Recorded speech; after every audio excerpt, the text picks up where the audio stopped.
ওমর রাদিয়াল্লাহু তাআলা আনহুর জামানায় ও বন্ধু, এই যুবক যখন নামাজ পড়তে যাইতেন একটা বাড়ির উপর দিয়ে হেঁটে যাইতেন, যাইতে যাইতে যাইতে যাইতে হঠাৎ করে সুন্দর এক যুবতী যুবককে পছন্দ করলো।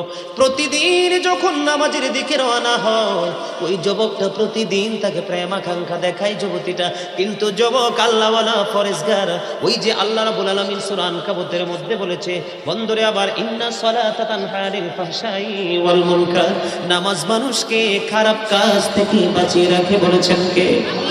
আল্লাহ রাব্বুল আলামিন। তার অন্যতম একটা সিম্পটম হলো বন্ধু নামাজ। এবং এই যুবক প্রতিদিন এই মেয়েটার ভালোবাসাকে প্রত্যাখ্যান করতে করতে করতে করতে একদিন এমন একটা পরিবেশ তৈরি হলো, এশার নামাজ পড়ে যখন যুবক বাড়ির দিকে রওনা হলো, মেয়েটা এমন ভাবে প্রেম আকাঙ্ক্ষা দেখালো, যুবকটা বাধ্য হয়ে ওই যুবতীর ঘরে বন্ধু চলে যায়। এমন ভাবে কৌশল অবলম্বন করেছে, মনে রাখবেন শয়তান পুরুষদেরকে ঘায়েল করার জন্য নারীকে রশি হিসাবে ব্যবহার করে। একটা মানুষের জীবন নারীর সংস্পর্শে গেলে যত দ্রুত নষ্ট হয়, কোন বন্ধু বান্ধবের পাল্লায় পড়লে এত তাড়াতাড়ি নষ্ট হয় না। এবার যুবকটা কি করলো, মহিলার ঘরে যখন গেল হঠাৎ করে তার মনে আল্লাহর কথা মনে হয়ে গেল, ওই যে কাল কিয়ামতের দিনের কথা মনে হয়ে গেল। ওই যুবকের মনে পড়ে গেল আল্লাহ যে বলেছেন ইন্না বাতুশা রাব্বিকা লাশাদীদ, the sieging of Allah is difficult। আল্লাহর ধরা, আল্লাহর পাকড়াও বড় শক্ত ধরা, আল্লাহর পাকড়াও বন্ধু বড় শক্ত পাকড়াও। ওই যুবকের মনে হয়ে গেল ইন্নাল্লাহা সারিউল হিসাব, আল্লাহ রাব্বুল আলামিন বান্দার কাছ থেকে চুকিয়ে চুকিয়ে হিসাব নিবে। ঠিক কিনা বলে? আরো জোরে বলেন ঠিক কিনা? বন্ধু যুবকের আল্লাহর ভয়, ওই পরকালের কথা মনে হয়ে গেল। মেয়েটার ঘরের মধ্যে গেছে ঠিকই, কিন্তু যাইয়া দেখে মেয়েটা বিবাহের পরে স্বামী স্ত্রী মিলনের জন্য যেমনি ভাসর ঘর তৈরি করে, এই মেয়েটা ঠিক এইরকম একটা পরিবেশ তৈরি করে রেখেছে। মনে করেছে যুবক ছেলেটাকে বন্ধু ঘায়েল করতে পারবে, কিন্তু যুবক ঘায়েল হলো না। মেয়েটার ঘরে গেছে ঠিকই, কিন্তু পরকালের কথা, হিসাবের কথা, আল্লাহর ধরার কথা যখন মনে হলো, হঠাৎ করে বন্ধু সেই বিবেক সেন্সলেস হয়ে যায়, তার মানে বেহুশ হয়ে যায়। সুবহানাল্লাহ। আর জোরে বলেন না সুবহানাল্লাহ। এবার একটার পর একটা, ঘন্টার পর ঘন্টা চলে যায়, আপন স্বজন পাগল হয়ে গেছে, সন্তান কোথায় গেল রে? প্রতিদিন নামাজ শেষ করে তুতে ঘরে চলে আসে, কিন্তু আজকে কেন রে ঘরে চলে আসতেছে না? মা বাবা বন্ধু পাগল হয়ে গেল, খুঁজতে খুঁজতে খুঁজতে খুঁজতে খুঁজতে খুঁজতে মেয়ের ঘর থেকে সন্তানটাকে পেল, তবে সুস্থ শরীর না অসুস্থ শরীর। এবার এই অচেতন অবস্থায় সন্তানকে বাড়িতে যখন নিয়ে আসলো, নিয়ে আসার পরে বন্ধু সন্তানের গান ফিরে আসলো। গান ফিরে আসার পরে এবার যুবককে যখন প্রশ্ন করলো, পুরো ঘটনা যুবকটা খুলে বলল। খুলে বলতে দেরি রে, আবার সঙ্গে সঙ্গে বন্ধু অজ্ঞান হয়ে গেল যুবকটা। অজ্ঞান হইতে দেরি, এই পৃথিবী ছেড়ে বিদায় হতে দেরি হয় না। আল্লাহু আকবার, আল্লাহু আকবার। ইন্না লিল্লাহি ওয়া ইন্না ইলাইহি রাজিউন। যুবক বন্ধু মৃত্যুবরণ করলো, তাকে বন্ধু কবরে দাফন করা হলো। দাফন কাজ যখন সম্পূর্ণ করা হলো, এবার মানুষ তারা চিন্তা করতেছে, একটু ওমরের জামানা তৎকালীন আবু বকর পৃথিবী থেকে বিদায় নিয়েছে, এই পৃথিবীর মুসলিমদের নেতা হলো বন্ধু হযরতে ওমর। ওমরের কাছে যখন চলে গেল, বিস্তারিত পুরো ঘটনা ওমরকে খুলে বলল। ওমর বলল জলদি করে চলো, এই যুবকের কবরে আমরা চলে যাই। যুবকের কবরে যখন চলে গেল, যাওয়ার পরে ওমর বিস্তারিত খবর শুনে বলে দিল, যারা আল্লাহ রাব্বুল আলামিনকে ভয় করে, পরকালে আল্লাহর দরবারে হিসাব দিতে হবে এই চিন্তা ভাবনা করে, যারা পাপ কাজ থেকে নিজেদেরকে দূরে রাখতে পারে, তাদের কবরে 2টা জান্নাতের সুখ দেওয়া হয়। বলছে কে? হযরতে ওমর। ওমরকে চেনেননি? কথা বলেন না কেন? হযরতে ওমর, ও বন্ধু ইসলামের দ্বিতীয় খলিফা। ওমরের পাওয়ার কত জানেননি? ওমর যেদিন ইসলাম গ্রহণ করেছিল, সেদিন সকল আসমানবাসী আনন্দিত হয়েছিল। বলে হুজুর আপনি জানলেন কেমনি? ওমর যখন ইসলাম গ্রহণ করলো, করতে দেরি রে, সঙ্গে সঙ্গে জিবরাইল পৃথিবীতে আসতে দেরি হলো না। জিবরাইল এসে নবীকে সালাম জানিয়ে দিল, ইয়া রাসূলুল্লাহ, ইয়া হাবিবাল্লাহ, নবী গো, ওমর ইসলাম গ্রহণ করেছে, এই খুশিতে সকল আসমানবাসী খুশিতে আনন্দিত। আপনারা জানেন ওমরের পাওয়ার কত বন্ধ। ওমরকে নিয়ে হযরতে আবু বকর, হযরতে উসমান রাদিয়াল্লাহু তাআলা আনহুকে বন্ধু আমার নবী যখন উহুদ পাহাড়ে উঠলো, হাদিস শরীফের মধ্যে সে উহুদ পাহাড়ে যখন উঠলো তখন উহুদ পাহাড় আনন্দে নাচানাচি শুরু করলো। জোরে জোরে বলেন না সুবহানাল্লাহ। উহুদ পাহাড় আনন্দে নাচানাচি করলো, পাহাড়টা কম্পন আরম্ভ শুরু করলো। আমার নবী চাইয়া দেখে উহুদ পাহাড় বন্ধ আনন্দিত। এবার আমার নবীর পা মোবারক দিয়ে ইশারা দিয়ে উহুদ পাহাড়কে আমার নবী ডাক দিয়ে বলল, হে উহুদ, তোমার উপরে একজন নবী এসেছে, একজন সিদ্দিক এসেছে, দুইজন শহীদ এসেছে, তুমি স্থির হয়ে যাও। সঙ্গে সঙ্গে পাহাড়টা স্থির হয়ে যায়। হযরতে ওমর এমন একজন সাহাবী, তাকে নিয়ে আলোচনা করলে অনেক লম্বা সময় আলোচনা করতে পারবো। হযরত ওমর যখন বলল, পাপ কাজ করতে গিয়ে যারা আল্লাহকে ভয় করে, আল্লাহর ভয় যাদের অন্তরে জন্ম হয়ে যায়, আমার আল্লাহ ওই বান্দাকে 2টা জান্নাতের সুখ দান করে। বন্ধু বলতে দেরি রে, বলতে দেরি রে, সঙ্গে সঙ্গে ওই কবর থেকে আওয়াজ বের হয়ে আসলো, হ্যাঁ এখানে বাতুল মুসলিমিন, আপনি যে বলেছেন তা 100% সত্য গো। আমার এই কবরে রাখতে দেরি, আমার কবরে 2টা জান্নাতের সুখ আসতে দেরি হয় না। জোরে জোরে সুবহানাল্লাহ, সুবহানাল্লাহ, আলহামদুলিল্লাহ, লা ইলাহা ইল্লাল্লাহ, সুবহানাল্লাহ, আলহামদুলিল্লাহ, লা ইলাহা ইল্লাল্লাহ, লা ইলাহা ইল্লাল্লাহ, লা ইলাহা ইল্লাল্লাহ।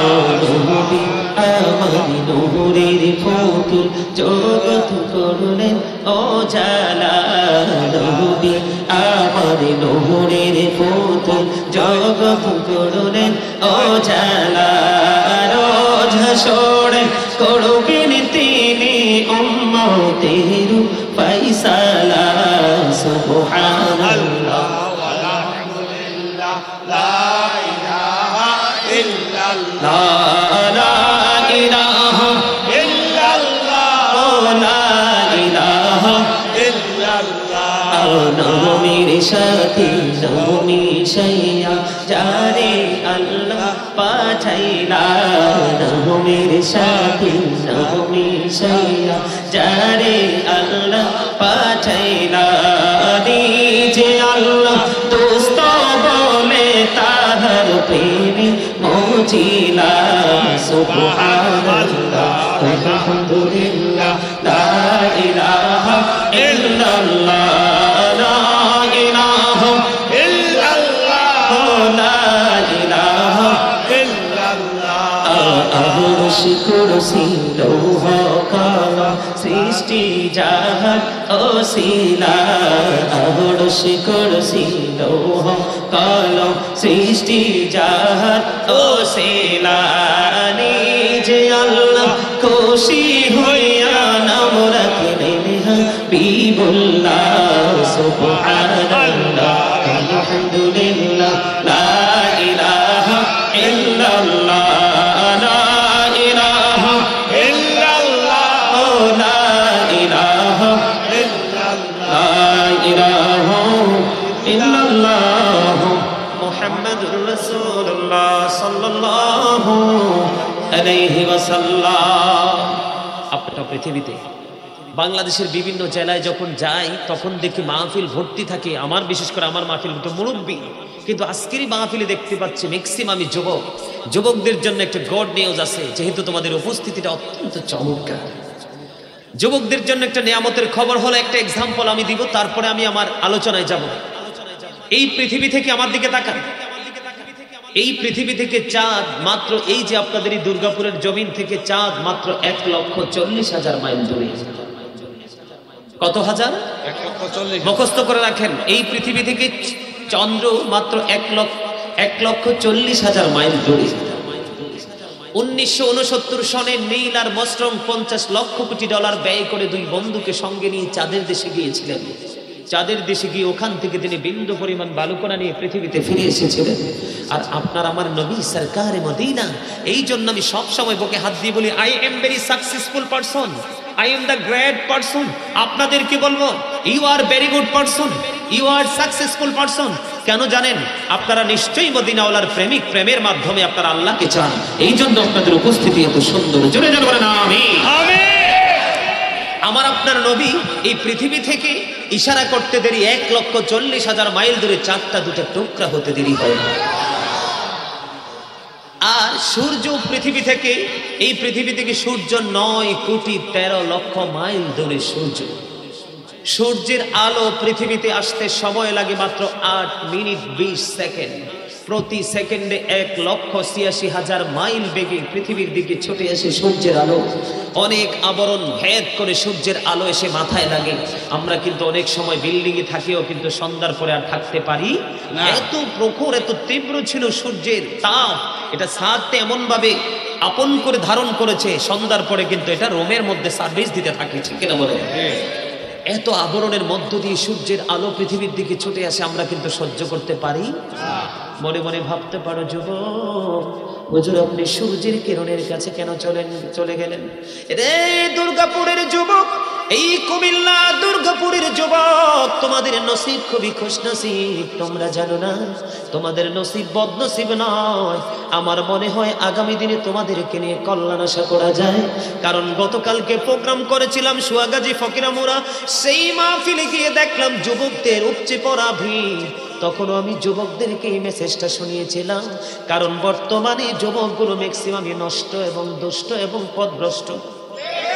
কিন্তু আমার মনে হয় এই দুর্গাপুরের যুবকগুলি অত্যন্ত চমৎকার রে যুবক ভাই। হৃদয় খুলে শোনো, কাল কিয়ামতের দিন আজকে সূর্য 9,13,00,000 মাইল দূরে সূর্যের আলো পৃথিবীতে যখন আসে, বাড়ির উপরে বড় বড় পুরাতন গাছ থাকে রে, ঘরের দেয়ালের উপরে থাকে শক্ত চাল। ঠিক কিনা বলেন? তারপরেও সূর্যের তাপ মানুষ সইতে পারে না। ঘামতে ঘামতে ঘামতে ঘামতে লবণাক্ত পানি শরীর থেকে বের হয়ে যায়। হসপিটালে যখন যাবেন, ডাক্তার যখন আপনার শরীরের মধ্যে মেশিনটা সেটিং করবে, তখন ডাক্তার বলবে ইউ আর ভেরি উইক। ঠিক কিনা বলে? কেন গো? কারণ তোমার শরীর থেকে অনেক ঘাম বের হচ্ছে, সেই পরিমাণ তোমার শরীরে উপাদান ঢুকছে না। বন্ধুরে আমার, কাল কিয়ামতের দিন সরাসরি বন্ধু সূর্যটা মাথার উপরে থাকবে। বন্ধু কেমন করে বোঝাবো? ও দুর্গাপুরের যুবকের দল, আমার ভাই বাবারা, আমার মা বোনেরা, সবাইকে হৃদয় খুলে শুনতে বলছি। হৃদয় খুলে শোনো আমার মা, আমার বোনেরা, ভাই বাবারা, ঘরে থাকো আর বাড়িতে থাকো, চা দোকানে থাকো আর সমনিতে থাকো, যেখানে থাকো, হৃদয়টা খুলে আমার কথাগুলো একটু শোনো। কাল কিয়ামতের দিনটা বড় ভয়ঙ্কর হবে। এত ভয়ঙ্কর বন্ধু, আমার নবী বলেছেন উলঙ্গ অবস্থায় মানুষগুলো হাসরের ময়দানে একত্রিত হবে রে। ও বন্ধু, প্রত্যেকের কবর থেকে ওই হাসরের ময়দানটা কমপক্ষে 50,000 বছরের রাস্তা হবে রে বন্ধু। এই জন্য নবী যখন মেরাজের রজনীতে বোরাক দেখেছিল, আমার নবীকে আল্লাহ দাওয়াত দিয়েছে, বোরাক দেখে আমার নবী এত ক্রন্দন করেছিল, মনে হয়েছিল যেন আমার নবীর চক্ষু মোবারক দুইটা ঝর্ণা হয়ে গেছে। এই যুবক, কাল কিয়ামতের দিন ঘাম এত ঘামবে রে, কেউ মাজা পর্যন্ত, কেউ নাভি পর্যন্ত, কেউ বা আবার পুরো শরীর বন্ধু ঘামের নিচে ডুবে থাকবে, আবার মাথার মগজ টকবক টকবক করে উতরাইতে থাকবে রে। আল্লাহ বলেছেন লা ইয়ামুতু, people will not die that day, সেদিন মানুষ আর মরতে পারবে না। আল্লাহ বলেছেন ফিহা ওয়ালা ইয়াহইয়া, people will not be able to live that day, মানুষ সেদিন বাঁচতেও পারবে না। আবার আল্লাহ বলেছেন অবাহুম আনহা বিগাইবিন, people will not be able to escape that day, সেদিন মানুষ সেখান থেকে পালিয়ে যেতেও পারবো না রে। দুর্গাপুরের যুবক, হাদিস শরীফের মধ্যে এসেছে কাল কিয়ামতের দিন আল্লাহর আরশের ছায়া ছাড়া কোনো ছায়া থাকবে না। ওই কাল কিয়ামতের দিন এই দুর্গাপুরের যুবকগুলো চাইয়া দেখেন চাতক পাখির মতো বসে আছে। আমার কাছে এত সুন্দর লাগে রে যুবক, আমার হৃদয় হৃদয়টা ঠান্ডা হয়ে গেছে, কলিজা ছুঁয়ে গেছে তোমাদের উপস্থিতি এবং মনোযোগ। আল্লাহ রাব্বুল আলামিন হাদিস শরীফের মধ্যে এসেছে, কাল কিয়ামতের দিন আর 7 শ্রেণীর মানুষকে আল্লাহর আরশের ছায়ার নিচে জায়গা দিবে রে। এর মধ্যে বিশাল একটা টিম থাকবে পৃথিবীর যুবকেরা। জোরে জোরে সুবহানাল্লাহ। হুজুর কেন গো? ও বন্ধু, আল্লাহ সূরা ইনফিতরের মধ্যে কিয়ামতের সিম্পটমটা জানিয়ে দিয়েছেন। ইযাস সামাউ ফাতরাত ওয়া ইযাল কাওয়াকিবু ইনতাসারাত ওয়া ইযাল বিহারু ফুজ্জিরাত ওয়া ইযাল কুবুরু বু'সিরাত আলিমাত নাফসুম মা কদ্দামাত ওয়া আখারাত। জোরে জোরে বলেন আল্লাহু আকবার। টুকরো হয়ে যাবে, চন্দ্র তারাগুলো ঝরে ঝরে পড়বে, সমুদ্র বন্ধু উদ্বেলিত হয়ে যাবে। সবচেয়ে বড় ভয়ঙ্কর খবর রে, আল্লাহ বলেছেন ওয়াইদাল কুবুরু বু'সিরাত আলিমাত নাফসুম মা কদ্দামাত ওয়া আখারাত। কবরটা যখন ওপেন হয়ে যাবে, আসমানটা ভেঙে চলে যাবে, তারকাগুলো বন্ধু বিক্ষিপ্ত হয়ে পড়বে, সমুদ্র উদ্বেলিত হয়ে যাবে, তখন কবরটা বন্ধু ওপেন হয়ে যাবে, উন্মুক্ত হয়ে যাবে। সবচেয়ে বড় খবর আলিমাত নাফসুম মা কদ্দামাত ওয়া আখারাত। প্রত্যেকে জানবে কে কি করেছে আর কি করেনি। জোরে জোরে আল্লাহু আকবার। এই পৃথিবীর যুবক বলে হুজুর যৌবন কালের পাওয়ার এত বেশি কেন? জিবরাইল আলাইহিস সালাম বলেছেন, বৃষ্টির ফোঁটা পৃথিবীর বুকে যা আসে আমি জিবরাইলের পক্ষে গণনা করা সম্ভব হয়, কিন্তু যৌবন কালে যখন কোনো যুবক যুবতী আল্লাহর গোলামি করে, কারণ ওই সময়টা তাদের নাচের সময়, গানের সময়, রং তামাশার সময়, এই সময় যদি কেউ রে যুবক আল্লাহর পাগল হয়ে যায় রে, যৌবন কালে গানের আসলে না যে আল্লাহর গোলামিতে ব্যস্ত থাকে, তওবা করে কেঁদে কেঁদে আল্লাহর কাছে বন্ধু পরকালের পুরস্কার কামনা করে, ওই যুবকগুলোকে আল্লাহ রাব্বুল আলামিন আল্লাহর আরশের ছায়ার নিচে জায়গা দিয়ে দিবে। জোরে জোরে সুবহানাল্লাহ। আমি যৌবন কালটা এত বেশি একটা ভয়ঙ্কর সময়, কারণ যৌবন কালটাকে শয়তান বেশি কাজে লাগাতে চায়। কারণ যৌবন হলো একটা সমুদ্রের জোয়ারের মতো, জোয়ার যখন আসে দেখবেন আশেপাশের ঘরবাড়ি কোনো কিছুই সমুদ্র বা রাখে না, সবগুলো জোয়ারের সাথে তলিয়ে যায়। কথা বলেন না কেন? ঠিক যৌবন কালটা এমন একটা জোয়ারের সময়, এই সময়টাকে শয়তান বন্ধ কাজে লাগাতে চায়। হযরত ওমর রাদিয়াল্লাহু তাআলা আনহুর জামানায় ও বন্ধু একজন যুবক ছিল, আল্লাহওয়ালা ফরেজগার, প্রতিদিন সে আজান দিলে হাইয়া আলাস সালাহ বললে মসজিদের দিকে ছুটে যেত।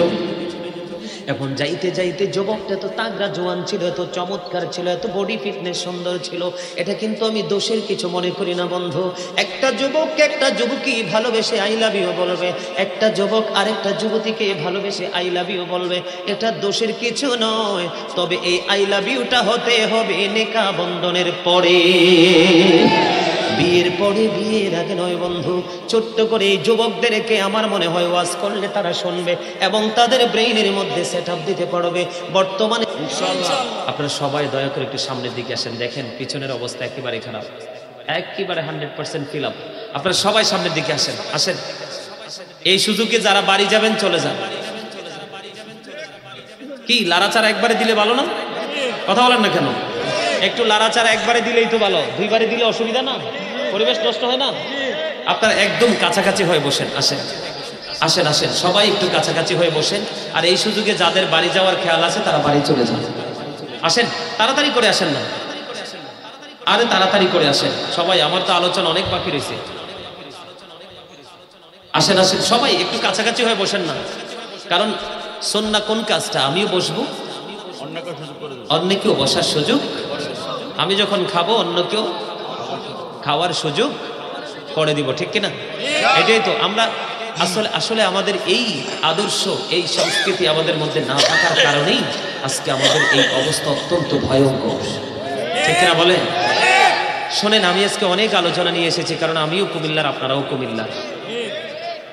আমি আজকে সময়ের দিকে তাকাবো না, একটু সময় বেশি করে আলোচনা করব, আপনারা যদি আমাকে সময় দিতে রাজি থাকেন। তবে আলোচনাগুলো ব্রেইনে সেট আপ দিতে হবে। আমার আলোচনা ছোট্ট ছোট্ট টপিকস আকারে, কি আকারে? ছোট্ট ছোট্ট টপিকস আকারে আলোচনা, কারণ একটা বিষয় নিয়ে লম্বা আলোচনা নয়, মূল মূল মগজগুলো আপনাদের সামনে তুলে ধরবো। দরুদের কথাগুলো মনে থাকবে ইনশাআল্লাহ। এই যুবক যে একটা যুবক যখন একটা যুবতীকে কাছে পায় তখন কি আর মন মানে? কিন্তু সেই যুবক মেয়েকে কাছে পাওয়ার পরেও তার আল্লাহর কথা মনে হয়ে গেল, সে পাপ থেকে দূরে চলে গেল, আর তার কবরে 2টা জান্নাতের সুখ আল্লাহ বরাদ্দ করে দিল। জোরে জোরে বলেন সুবহান। আমি যে সুবহানাল্লাহ আলহামদুলিল্লাহ আল্লাহু আকবার জিকির করছি, আপনারা কিন্তু অনেকেই জিকিরটা এখনো করেননি। ব্যাপার কি? আল্লাহ রাব্বুল আলামিন কি আপনাকে জবান দিয়েছে? বোট, বাদাম, চা, কফি, বিয়ের বাড়িতে ভালো ভালো খাবার, কোনো রেস্টুরেন্টে গিয়ে ভালো ভালো হাই কোয়ালিটির খাবার খাওয়ার জন্য? চা দোকানে বসে বসে, শপিং মলে বসে বসে কোলাহল পরিবেশে গিয়ে অপ্রাসঙ্গিক অগ্রহণযোগ্য কথা বলার জন্য? তাহলে কি জন্য দিয়েছে? জানেন না, জানেন না। আমরা তো বংশগতভাবে বংশানুক্রমে জন্মগতভাবে পিতামাতা মুসলমান, সেই সূত্রে মুসলমান। আসলে মুসলমানিত্ব যে আরো অনেক কিছু আছে সেটা কিন্তু আমাদের জানা। এই জন্যই কিন্তু শোনেন, আল্লাহ কিন্তু মুসলমানের জন্য জান্নাত বরাদ্দ করেনি। আল্লাহ রাব্বুল আলামিন জান্নাত বরাদ্দ করেছেন মুত্তাকিনদের জন্য। আপনি মুসলমানের গণ্ডি পার হয়ে আপনি কিন্তু মুত্তাকিনদের গণ্ডি পর্যন্ত পৌঁছাতে হবে, কারণ আল্লাহ রাব্বুল আলামিন বলেছেন উইদ্দাত লিল মুত্তাকিন, মুত্তাকিনদের জন্য আল্লাহ জান্নাত বরাদ্দ করেছে। আপনি যদি মনে করেন আমি মুসলমান হয়ে হামসে বড় কোন হে, লাভ লাভ বন্ধুরে আমার, আল্লাহ রাব্বুল আলামিন আপনি আমাকে চা, কফি, বোট, বাদাম প্রয়োজনে সবকিছু খাইতে হবে, না করবেন কেন? এগুলো যদি না খাই তাহলে আমাদের শরীর ভালো থাকবে না। শরীর যদি ভালো না থাকে পৃথিবীর কর্ম করা যায় না, সন্তানের দায়িত্ব নেওয়া যায় না, মা বাবার দায়িত্ব নেওয়া যায় না, এবং যদি পদোন্নতি বেড়ে যায় সমাজের দায়িত্ব নেওয়া যায় না, দেশের দায়িত্ব নেওয়া যায় না। বডিটাকেও স্ট্রং রাখতে হলে পৃথিবীর খাবার লাগবে। প্রতিদিন আপনার বডিতে 2 ধরনের খাবার ঢুকাবেন। কয় ধরনের? কথা বলে না কেন? বন্ধুরে আমার, ছোট্ট করে আরেকটা ওয়াজ আমি আপনাদেরকে শুনিয়ে দিব। যুবকের দল যেমনি করে বসেছো আর একটুখানি বসো, আলোচনাগুলো শুনে নাও হৃদয় খোলে। কারণ মানুষকে বাঁচতে হবে, মানুষকে সুস্থ থাকতে হবে। এই জন্য আল্লাহ রাব্বুল আলামিন সবুজ শ্যামল অনেক খাবার আমাদের জন্য বরাদ্দ করেছেন। ওট দিয়েছেন, বকরি দিয়েছেন, দুম্বা দিয়েছেন, গরু দিয়েছেন, মহিষ দিয়েছেন, হাঁস মুরগি দিয়েছেন, আর অন্যান্য সুন্দর সুন্দর পাখি আল্লাহ আমাদেরকে ভক্ষণ করার জন্য দিয়েছেন, যেন আমাদের বডিটা বন্ধু পুষ্টিতে ভরপুর থাকে, আর ওই বডি নিয়ে যেন আমরা আল্লাহর গোলামি প্রাণ ভরে যেন করতে পারি। আর জোরে বলেন না সুবহানাল্লাহ। এখনকার মানুষকে সুস্থ বেশি না অসুস্থ বেশি? বন্ধুরে আমার আলোচনা হলো তথ্যবহুল এবং টপিকস আকারে। আবারও বলছি বন্ধুরে, দয়া করে শোনো। বর্তমানে যে দেশের নাম ইরান, এই দেশকে একটা সময় পারস্য ছিল এই দেশের নাম। বন্ধু আমার, নবী যখন পৃথিবীতে কদম দিল, পারস্য থেকে একজন চিকিৎসক বন্ধু রাসূলের দেশে আসলেন, আরবের পার্শ্ববর্তী দেশ। ওখানে যখন আসলো, ওখানে আসার পরে বন্ধু 2 বছর পর্যন্ত চিকিৎসক খুঁজলো, কোন ধরনের একটা লোক বন্ধু অসুস্থ খুঁজে পেলেন না। সর্বশেষে তিনি চলে গেলেন আপনার আমার প্রাণের নবীর কাছে। ইয়া রাসূলুল্লাহ, আপনার দেশের মানুষগুলো কেন এত সুস্থ? আমার দেশের মানুষগুলো সুস্থ থাকার কারণ তুমি কেন জানতে চাও? তিনি বললেন, আমি পারস্য থেকে এসেছি। এই বর্তমান প্রজন্মে যেই দেশকে আমরা ইরান বলি, সেটা তৎকালীন সময়ে নাম ছিল পারস্য। আমি পারস্য থেকে এসেছি আপনার দেশে। আমি 2 বছর পর্যন্ত আপনার দেশে বিচরণ করেছি। একটা মানুষ আমি ট্রিটমেন্ট করার জন্য খুঁজে পাইনি। অনেক মানুষগুলোর সুস্থতা অনেক চমৎকার, কেন গো এত সুস্থতা আপনার দেশের মানুষের? তখন বন্ধু আমার নবী বলে দিয়েছেন, আমার দেশের মানুষের সুস্থ থাকার অন্যতম একটা কারণ হলো তাদের পেটের মধ্যে যতক্ষণ পর্যন্ত অনেক বেশি খিদা না লাগে ততক্ষণ পর্যন্ত তারা খাবার খাইতে বসে না। আবার যখন তাদের সামনে খাবার আসুক, যত মজার খাবারই তাদের সামনে আসুক না কেন, তারা কিন্তু গলা পর্যন্ত এনে খায় না। বন্ধুরে আমার, তার মানে মূল হলো আমার নবী বলেছেন, আমার দেশের মানুষ পেটটাকে 3টা ভাগে ভাগ করে। কয়টা ভাগ? 3 ভাগ। কথা বলে না কেন? 3 ভাগ। কয় ভাগ? 3 ভাগ। কয় ভাগ? 3 ভাগ। এই যে টুপি ছাড়া 2 যুবক আমার দিকে তাকায় তাকায় হাসতেছো, কয় ভাগ? 3 ভাগ। কয় ভাগ? 3 ভাগ। রং নাম্বারে ডায়াল করছো। 3 ভাগ। কয় ভাগ? 3 ভাগ। 3 ভাগ। একটা ভাগ তোমরা খাবার দিয়ে পোড়াবে, আর একটা ভাগ তোমরা পুরো পানি দিয়ে ভরাবে, আর একটা ভাগ তোমরা পুরো খালি রেখে দেবে। তখন তোমাদের আর হসপিটালে দৌড়াতে হবে না। আমার নবীর নির্দেশ বন্ধু, খাবার যখন খাবেন নিজের মতো করে পেটটাকে 3টা ভাগে বিভক্ত করবেন। একটা ভাগ, একটা অংশ আপনি খাবার দিয়ে ফিল আপ করে দিবেন, আর একটা ভাগ আপনি পুরো পানি দিয়ে ফিল আপ করে দিবেন, আর একটা পুরো ভাগ আপনি খালি রেখে দেবেন। দৌড়াতে চান, খাওয়ার পরে দৌড়াতে পারবেন। বর্তমান সমাজে মানুষের লিভার সমস্যা বেশি। আপনারা হসপিটাল যা, লিভার সিরোসিসের সমস্যা অনেক বেশি মানুষের বন্ধু। তার কারণ হলো 2টা।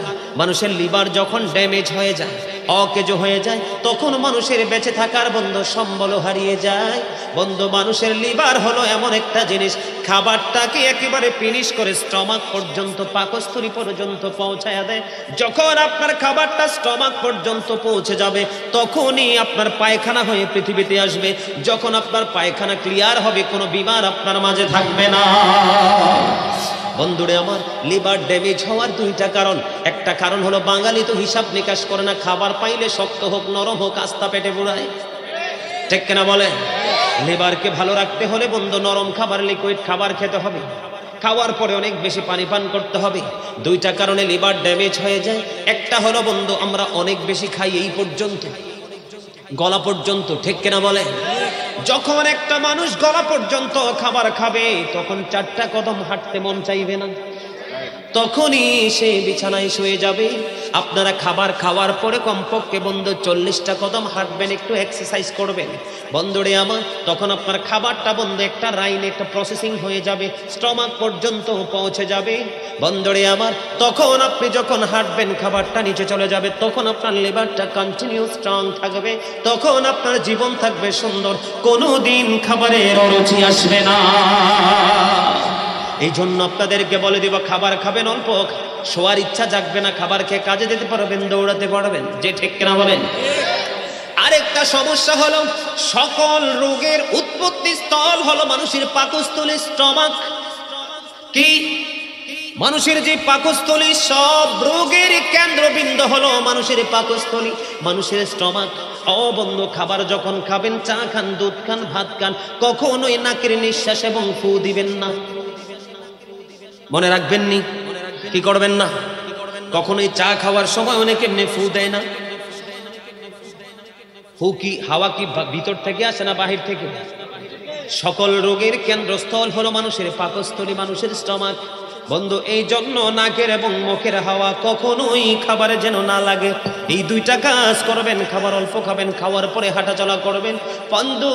খাবার খেয়ে শুয়ে যাবেন না, আর খাবারে কখনোই নাকের হাওয়া মুখের হাওয়া লাগতে দিবেন না, তখনই আপনার জীবন থাকবে সুন্দর বন্ধুরে আমার। খাবার নিয়ে আরেকটা হাদিস শরীফ বলবো, শুনবেননি? আমার নবী বলছেন, তোমরা বেশি বেশি করে দুধ পান করো, কারণ দুধ মানুষের শরীরটাকে একবারে চমৎকার সুন্দর রাখে, কারণ দুধের জন্ম হয় সবুজ শ্যামল ঘাস থেকে, ঠিক কিনা বলে? আমার নবী বলে দিয়েছেন বন্ধু, কোন মানুষ যদি মাসে 3 দিন সকালবেলা, 30 দিনে 1 মাস, কয় মাস? মাসে যদি কেউ যদি মোহাব্বত করে 1 মাসের মধ্যে 3 দিন সকালবেলা 3 ফোঁটা মধু যদি কেউ ভক্ষণ করতে পারে বন্ধু, সাথে একটু কালো জিরা ভক্ষণ করতে পারে, তাহলে কখনোই তাকে বিমার টাচ করবে না। চমৎকার না মেসেজটা? ভালো লাগছে না? এগুলোই তো ওয়াজ। এই জন্য আলেমদের সাথে ভালো সম্পর্ক রাখবেন, যোগ্য এবং দক্ষ আলেম। এখন তো কলাপাতা আমার আলেমের অভাব নাই। না বুঝে নবী সম্পর্কে কথা বলে, সাহাবাই কেরাম সম্পর্কে কথা বলে, নবীর আহলে বাইতকে কথা বলে কটূক্তি করে, আছে না নাই? আমি সেই বিষয়ে একটু পরে আসবো, আরো কিছু আলোচনা বাকি আছে। তাহলে কি করব? ভালো ভালো খাবার খাবো, কোনো হারাম ভক্ষণ করব না বন্ধু। আল্লাহ রাসূল কিন্তু আল্লাহ রোগ দিয়েছে, রোগের ওষুধও দিয়েছে, তবে যদি জানেন কোন ঔষধের মধ্যে হারাম যুক্ত আছে, কখনোই সেই ওষুধ সেবন করবেন না, কারণ আমার নবী বলেছেন, হারাম জিনিসে ঈমানদারদের জন্য কোনো শেফা আল্লাহ রাখে না। সুবহানাল্লাহ বলেন না? সুবহানাল্লাহ, আরো জোরে বলেন। আমার আলোচনাটা ছিল অন্যদিকে বন্ধু, আপনাদের অবস্থা দিকে মোটটা একটু ঘুরিয়ে নিলাম। এই খাবার নিয়ে একটা টপিক তৈরি হয়েছে নি রে, এগুলো মানুষের কাছে পৌঁছাই দেওয়া, ফেসবুক, টুইটার, ইনস্টাগ্রাম, অনলাইন সবে। ঘরে বসে মা বোনেরা শুনবে এবং আমল করবে বন্ধু। এই যে সেকেন্ড যেটা বলেছিলাম বন্ধু, দরুদ পড়েছেন, জিকির করেননি। আল্লাহ রাব্বুল আলামিন আমি যেটা বলতে চেয়েছিলাম, ও বন্ধু আমাদেরকে চা বুট বাদাম এবং অপ্রাসঙ্গিক কথা বলার জন্য জবান দেয়নি। আল্লাহ জবান দিয়েছে। আল্লাহ বলেছেন ফাযকুরুনি আযকুরুকুম। আল্লাহ বলেছেন remember me then I will remember you. Allah বলেছেন remember me then I will remember you. তোমরা আমাকে স্মরণ করো, আমি তোমাদেরকে স্মরণ করব। আর জোরে বলেন না সুবহানাল্লাহ, আর জোরে বলেন না সুবহানাল্লাহ। আল্লাহ রাব্বুল আলামিন বলেছে, রে দুর্গাপুরের মানুষ, আমার ভাই, আমার বাবারা, আমার মা, আমার বোনেরা, সবাইকে বলছি গো, পায়ে ধরে বলছি, আজকে ঘুমায়ও না, দুনিয়ার কোনো কাজে ব্যস্ত হইও না, কারণ এই মাহফিল প্রতিদিন হবে না গো মা। হৃদয় খুলে শোনো, আর অন্তরে তোমার সিনার মধ্যে তুমি, ও মা বোনেরা, লিখে রাখো, এটাই তোমার জীবনের সফলতার জন্য অনেক শক্তি জুগিয়ে দিবে বন্ধু। এই যে আমি বললাম সুবহানাল্লাহ, আলহামদুলিল্লাহ, আল্লাহু আকবার, এগুলো হলো জিকির। এই যে আমি আপনাদেরকে সদ উপদেশ দিচ্ছি, এটাও আল্লাহর জিকির। অসৎ কাজ থেকে বারণ থাকার জন্য বন্ধ নিষেধ করতেছি, এটাও আল্লাহর জিকির। যারা সকাল সন্ধ্যা আল্লাহর জিকির করবে, জিকিরের সওয়াব তো আছেই, এবং আল্লাহ রাব্বুল আলামিন খুশি হয়ে তার আমলনামায় সাদকার সওয়াব দিয়ে দিবে। আল্লাহ রাব্বুল আলামিন বলেছেন, ইয়া আইয়ুহাল্লাযীনা আমানু যিকুরুল্লাহা যিকরান কাসীরান ওয়া সাব্বিহুহু বুকরাতাম ওয়াসীলা। আল্লাহ রাব্বুল আলামিন বলেছেন, ইমানদারেরা, ও ইমানদারেরা, তোমরা আমি আল্লাহকে বেশি বেশি করে স্মরণ করো। কি করো? বেশি বেশি করে স্মরণ করো। সকাল তো সন্ধ্যা আল্লাহর পবিত্রতা ঘোষণা করো। এখন কেমন করে বলবো? ফাইদা কাদাইতুমুস সালাহ, আল্লাহ রাব্বুল আলামিন বলেছেন, নামাজ শেষ করার পরে তোমরা কাজ করো। ফাযকুরুল্লাহ কিয়ামা, তোমরা আল্লাহর জিকির দাঁড়িয়ে করো। ওয়া কুউদা, তোমরা বসে করো। ওয়া আলা যুনুবিকুম, তোমরা শুয়ে শুয়ে আল্লাহর জিকির করো। সুবহানাল্লাহ, জোরে জোরে বলেন না সুবহানাল্লাহ। সুবহানাল্লাহ। ও বন্ধু, আমার দিকে একটু হৃদয় খুলে শোনো, আমার দিকে একটু নজর দাও বন্ধু। আমি যে জিকির করেছিলাম দরুদের পরে, দেখছেন একটা জজবা ছিল কিনা, জোশ ছিল কিনা? আরো জোরে কথা বলেন না কেন বন্ধু? যারা ইমানদার তারা বোঝে আমলের স্বাদ কত। যে অন্ধ সে বুঝে চোখের আলো ফিরে পাওয়ার পরে দৃষ্টি শক্তির পাওয়ার কত। এই জন্য বন্ধু আমি বলি, অন্ধজনার স্বর্গ মিলে পাইলে চোখের আলো, আমারে দিয়াছে স্বর্গবাসী আজ ভালো। ঠিক না? অন্ধজনার স্বর্গ মিলে পাইলে চোখের আলো, আমারে দিয়াছে স্বর্গবাসী আজ ভালো। আমার যে কি স্বর্গ দিয়েছে আমার মনে, এই নিয়ামতের খবর আমি জানি রে। এবং প্রেমিক যারা বন্ধু, নারী হোক পুরুষ হোক, তারা বোঝে নবীর প্রেমিক আলেমরা যে দুনিয়া এবং আখিরাতের জন্য কত বড় নিয়ামত। বন্ধুরে আমার, আল্লাহ রাব্বুল আলামিন বলেছে, তোমরা বেশি বেশি করে আল্লাহর স্মরণ করো। সকাল টু সন্ধ্যা আল্লাহর জিকির করো। নামাজ যখন তোমরা সম্পূর্ণ করবে, তখন কখনো দাঁড়িয়ে জিকির করো, কখনো বসে জিকির করো, আবার কখনো শুয়ে শুয়ে জিকির করো। জিকির করলে লাভ কিনা লস? দেখেন কত লাভ বন্ধুরে আমার। হযরতে আব্দুল্লাহ ইবনে বুসর রাদিয়াল্লাহু তাআলা আনহু আমার নবীকে প্রশ্ন করলো, ইয়া রাসূলুল্লাহ, ইয়া হাবিবাল্লাহ, নবী গো, ওগো প্রাণের নবী, ইসলামের বিধি বিধান আমার জন্য অনেক বেশি হয়ে গেছে, এমন একটা আমল আমাকে দিয়ে দেন। আমার নবীকে বলতে দেরি রে, আমার নবী বলেছে, বেশি বেশি করে আল্লাহর জিকির করে তোমার জিহ্বাটাকে তুমি সিক্ত করে রাখো। জিকিরের অর্ডার দিয়েছেন কিনা আমার নবী? কথা বলেন না কেন? এটা হাদিস শরীফ কিন্তু বন্ধুরে আমার, আপনারা জানেন না হাদিস শরীফের মধ্যে এসেছে, আপনি স্বর্ণ যাকাত দেওয়া, রূপা যাকাত দেওয়া, দান সদকা করার চাইতেও উত্তম হলো আল্লাহর জিকির। জোরে জোরে বলেন না সুবহানাল্লাহ, আর জোরে বলেন না সুবহানাল্লাহ। সুবহানাল্লাহ। হযরত আবু সাঈদ খুদরি রাদিয়াল্লাহু তাআলা আনহু থেকে হাদিস কানা বর্ণিত, আমার নবী, আপনার নবী সরকারে মদিনা, তিনি জানিয়ে দিয়েছেন, বন্ধু তোমরা যখন জিকির করবে এমন ভাবে জিকির করো, মানুষে দেখলে যেন তোমাদেরকে পাগল বলে। সুবহানাল্লাহ। তবে এমন পাগলামি করো না যেই পাগলামি করলে জিকিরের আদব নষ্ট হয়ে যাবে, সুশৃঙ্খল পরিবেশটা উশৃঙ্খল হয়ে যাবে, নমনীয়তা থেকে ওভারটেক করে তুমি দুষ্টামিতে রূপ নিয়ে নেবে। এমন জিকির করো না, বেশি বেশি করে জিকির করো। আমার আল্লাহ বলেছেন, আমার নবী বলে দিয়েছেন কোরআন এবং হাদিস থেকে প্রমাণ, জিকির করলে বন্ধু লাভটা হবে কি? আল্লাহ জানিয়ে দিয়েছেন, জিকির যখন বান্দা বেশি বেশি করে আমি তার গুনাহগুলি মাফ করে দিব, আমি বান্দার উপর রহমত বিস্তার করব, তাদের অন্তর থেকে পঙ্কিলতা আমি দূর করে দিব। বন্ধু জিকির যখন করে বান্দার উপর আল্লাহ রহমত বর্ষিত হয়, আল্লাহ বান্দার গুনাহগুলি মাফ করে দেয় এবং এই জিকিরের কারণে তাকে শয়তান থেকে মুক্ত রাখে। কারণ মানুষ অন্যায় করে, অপরাধ করে, সব শয়তানের ধোঁকায় পড়ে করে জিকিরের কারণে শয়তান দূরে চলে যায়। জোরে জোরে বলেন না সুবহানাল্লাহ। যখন বসে বসে আল্লাহর জিকির করতে থাকে, আল্লাহ রাব্বুল আলামিনের রহমতের চাদর দিয়ে তাদেরকে মুড়িয়ে ফেলে। বন্ধুরে আমার, তিরমিজি শরীফের মধ্যে এসেছে একটা হাদিস, হাদিসের রাবি হলেন হযরত আবু হুরায়রা রাদিয়াল্লাহু তাআলা আনহু। আমার নবী, আপনার নবী সরকারে মদিনা, তিনি একবার স্পষ্ট করে জানিয়ে দিয়েছেন, বান্দা আল্লাহ রাব্বুল আলামিনকে যেমন মনে করে, আল্লাহ রাব্বুল আলামিন তার বান্দার কাছে তেমনই। আমার ওয়াজ তো বোঝে না মনে হয়, এই ওয়াজ বুঝছে? বুঝছেন সবাই? তার মানি হলো কি বুঝছেন? মানি যেমন ধরেন, আপনি অনেক মানুষ মনে করে আরে আল্লাহ শুধু আমারই দেহে, আমার বাইত বিপদ আহে, সেই মন্তব্য যেমন করছে আল্লাহ কিন্তু তার সাথে এমন আচরণই করবে। আবার কেউ কেউ বলে আলহামদুলিল্লাহ সকাল থেকে সন্ধ্যা, দিন বাই দিন, ডে বাই ডে, আছে না নাই? আছে। আল্লাহ রহমত পেয়েছি, আল্লাহ কিন্তু তার জন্য সেটাই বরাদ্দ করে। হাদিস শরীফের মূল শুরুটা হলো, বান্দা আমাকে যেমন মনে করে আমি বান্দার কাছে তেমনই। বলে হুজুর কেমনই? আমি বন্ধু হাদিস শরীফ একটু লম্বা, আমার কাছে এত মজা লাগছে বন্ধু হাদিস শরীফ যখন পড়েছি, যখন জেনেছি, মনে হয়েছে সকালটা সন্ধ্যা যেন আল্লাহর জিকিরে ব্যস্ত থাকি। বন্ধুরে আমার, আমার আমার নবী হাদিস শরীফের মধ্যে এসেছে, বান্দা যখন আল্লাহর জিকির করে আল্লাহ রাব্বুল আলামিন ওই বান্দার সঙ্গেই থাকে। জোরে বলেন না সুবহানাল্লাহ। বান্দা যখন আল্লাহ রাব্বুল আলামিনকে একা একা স্মরণ করে, আল্লাহর জিকির করে, বান্দা তাকে একা একা স্মরণ করে।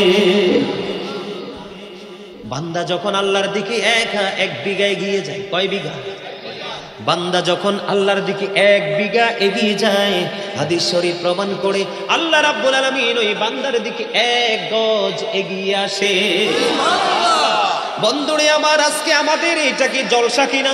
জলসা, একটা মজলিস কিনা? মজলিস। হাদিস শরীফের মধ্যে এসেছে, আমার নবী, আপনার নবী সরকারে মদিনা, তিনি জানিয়ে দিয়েছে, বান্দা যখন কোন মজলিসে আল্লাহকে স্মরণ করে, তার মানে আল্লাহর জিকির করে, আল্লাহ রাব্বুল আলামিন জানিয়ে দিয়েছে, আমার বান্দা আমাকে যেমন মজলিসে স্মরণ করেছে, আমি তার চাইতে আর উত্তম মজলিসে আমার ওই বান্দাকে আমি স্মরণ করি। সুবহানাল্লাহ।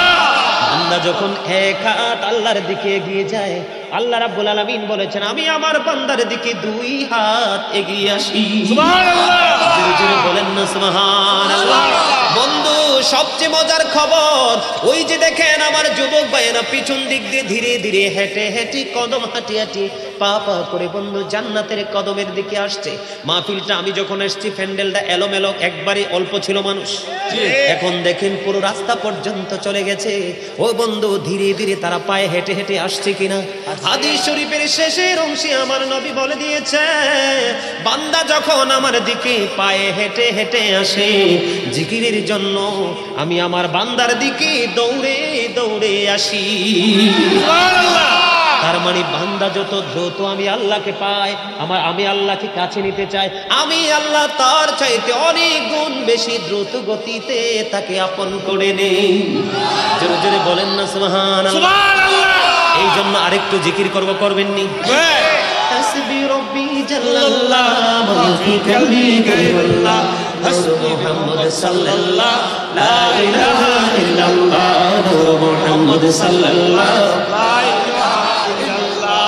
আমরা সবাই গুনাহগার, ডাকি তোমায় বারে বার, আমরা সবাই গুনাহগার, ডাকি তোমায় বারে বার, দয়াল নবীর উসিলা পার করো হাসর বেলা।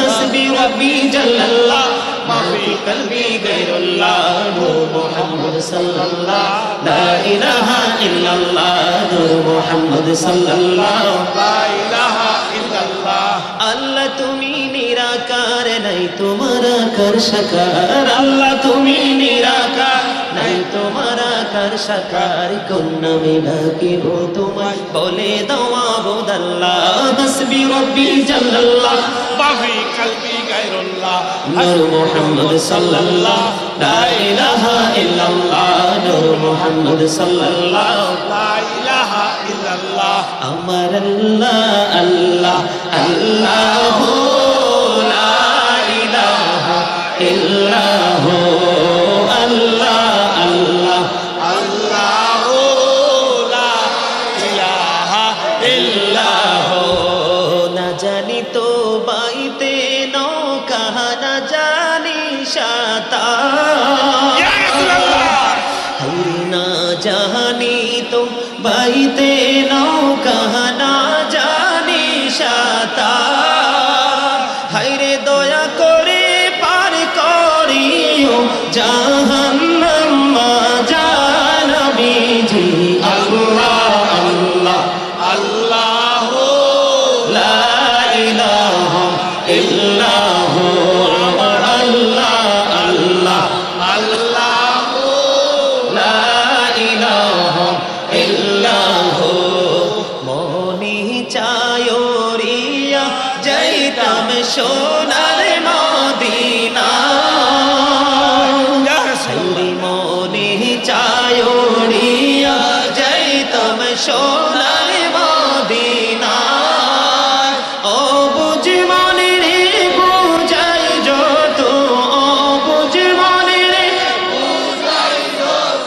সে তো বোঝে না নবীজি আল্লাহ আল্লাহ আল্লাহ লা ইলাহা ইল্লাহ আল্লাহ আল্লাহ আল্লাহ লা ইলাহা ইল্লাহ লা ইলাহা ইল্লাল্লাহ মুহাম্মাদুর রাসূলুল্লাহ সাল্লাল্লাহু আলাইহি ওয়াসাল্লাম বন্ধুরে আমার এই জন্য একটুখানি জিকির করে নিলাম বন্ধু জিকিরের স্বাদ যে কত বেশি রে দুনিয়ার কোন কর্ম বন্ধু এত দ্রুত তোমাকে জান্নাতে নিতে পারবে না যত দ্রুত আল্লাহ নবীর জিকির তোমাকে জান্নাতে পৌঁছে দিবে বন্ধু আমার নবী বলে দিয়েছে রে আমার উম্মত তোমরা সবাই শুনে রাখো বন্ধু বাংলা বই থেকে কালেক্ট করা নয় হাদিস শরীফের মধ্যে এসেছে বন্ধু প্রত্যেকটা যন্ত্রকে পরিষ্কার করার কোনো না কোনো উপকরণ থাকে